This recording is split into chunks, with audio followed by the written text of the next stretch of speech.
We're now going to wrap things up with a quick look at the overall strengths and weaknesses for this particular build for the 1st edition Pathfinder Cavalier.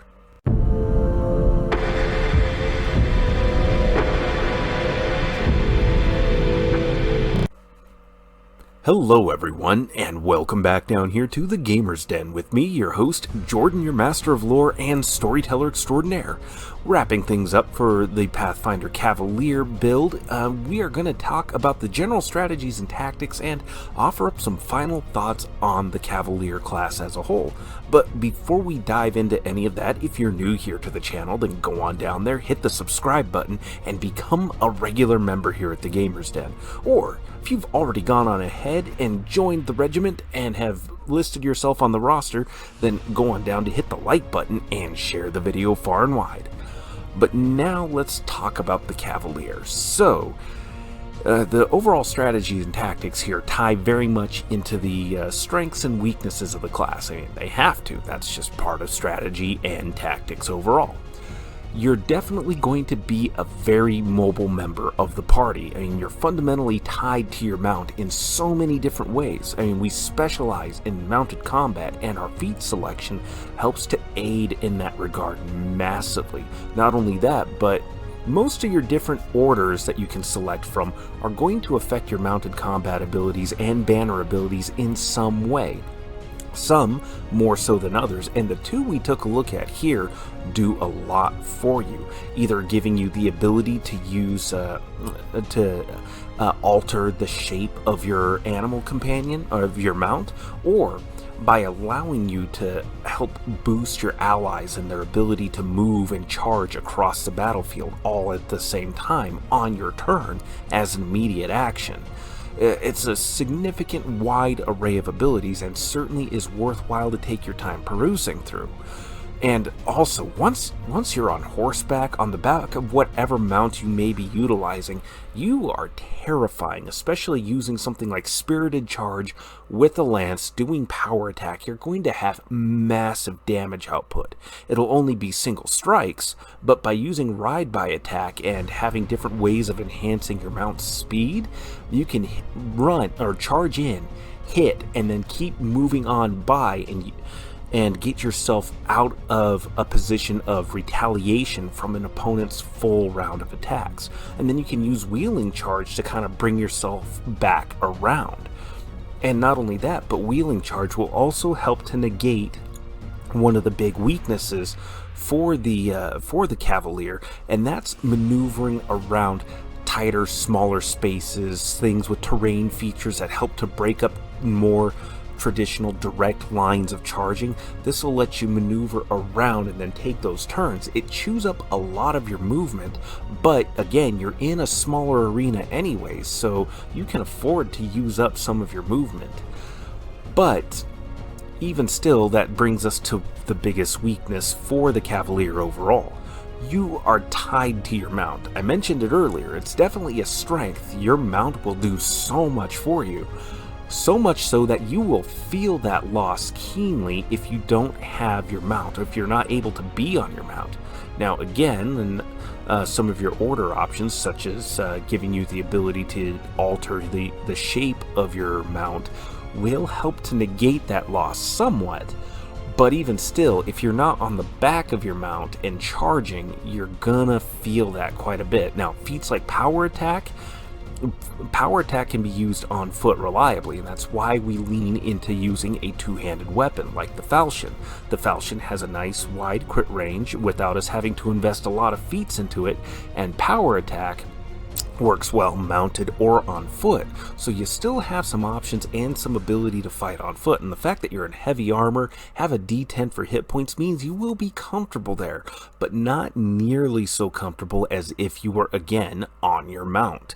So that's a massive detriment for you, and there's lots of ways for a DM to get you off of your mount. Not just by killing it, but by making it so that if you're riding the mount, you will be scraping yourself along a ceiling and essentially, making it physically impossible for you to fit there without a lot of magical aid. And at that point, there are many other things that the DM can do to really mess with you. I mean, killing the mount is always the default, and certainly that's going to be a significant target, especially if you're boosting your mount with all of our different teamwork feat options, like I'd mentioned before. The different teamwork feats that you have available to you, while mentioned by Captain Crank as being, many of them being very poorly written, they're definitely very much designed in line with being of aid to you, especially in conjunction with these specific abilities that allow you to treat your allies as if they have the feat, or just give them the feat without the need to meet the prerequisites. Now, some DMs may still be a bit more nitpicky or look at the rules and try to find ways of saying, that doesn't really work so well. So that adds to the overall shakiness of those extra teamwork feats that you get, but overall I think they're still beneficial enough in conjunction with your tactician ability. The big drawback with tactician being is that a lot of the feats that we have for this particular build are going to get more mileage if your allies also have animal companions. Like if we went with an inquisitor that went with a domain selection that gave them an animal companion, or if you're working with a druid or a ranger, any of these classes, and you have this particular teamwork feat selected for using tactician, fantastic. You're gonna get a lot of bang for your buck in that instance.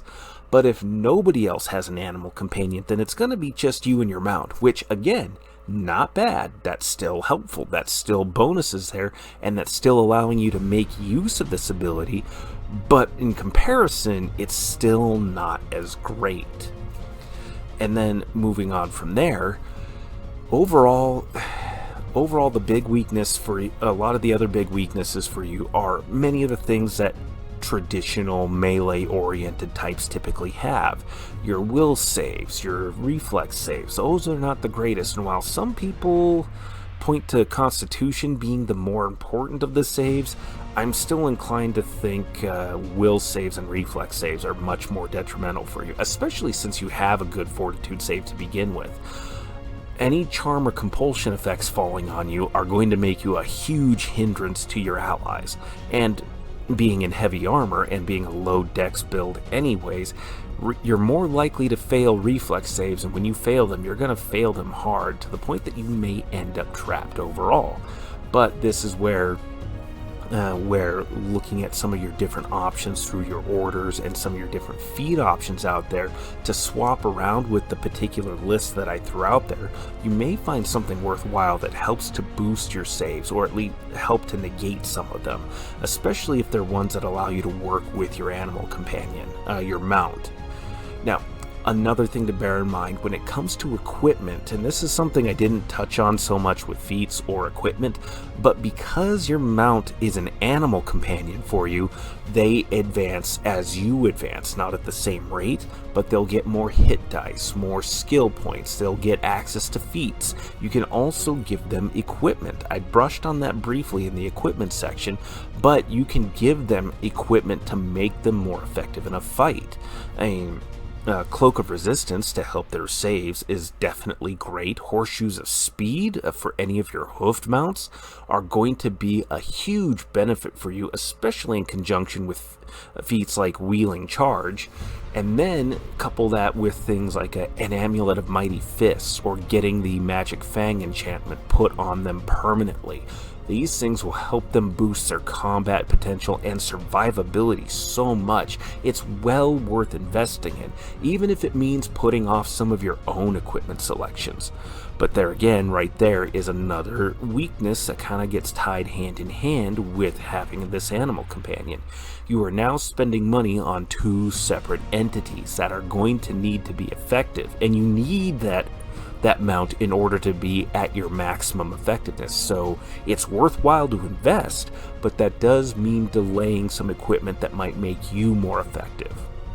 Now, there's another thing to mention here. Aside from being a combat role character, you are very much also a support character too, as well as being a face, and a surprisingly good one at that. That's why we have a good charisma score with this build, so we can capitalize on those different abilities or skills as a face. Diplomacy, Intimidate, even having sense motive in there is helpful, although that doesn't work from your charisma. But even still, these allow you to interact in social settings as well, to gather information in other means. So this makes you fairly diversified compared to many other melee classes. And also, again, your support abilities, especially with your banner and again tactician, help to make your allies that much more effective in a fight, significantly so, especially if you have any items or equipment that I mentioned before that expand the radius of effect from 30 feet to 60 feet. That's huge. That's a lot. That'll allow you to affect so much of the battlefield and make sure that you have as many allies as possible affected by those abilities. So definitely something worth thinking about and having on hand. Might even be important enough that you put off some of the other stat boosting items, because you're going to have a good strength, so maybe you can wait on Gauntlets of Ogre Strength or Belt of Physical Perfection or anything like that that boosts those stats. Boosting the radius of effect for your different support abilities is much more beneficial, just from a mathematical standpoint, because think about it. An item to boost your own stats, that only boosts your stats, whereas your banner abilities affect all of your allies, so making sure you can catch them all, that's a greater mathematical benefit for the entire party and yourself than just having an item to boost your own stats. So definitely worthwhile, but remember that this is just a guide. Take all of this with a grain of salt. These are just suggestions, thoughts, and ideas, and a strategy on how to play into your strengths, but not make the most god-awful broken character ever. And this is just meant to help you understand how to do all those things. But what do you think? Go on down to the comments below and let me know your thoughts. Did you like today's video? Did you dislike it? Either way, go on down to the comments below, let me know your thoughts so we can engage in discussion, and hit those like or dislike buttons. And remember, if you're new here to the channel, then go on down, hit the subscribe button, and become a regular member here. But with all that said, I've been your host, Jordan, your master of lore and storyteller extraordinaire. Thank you all so much for your time, and you have yourselves a good night.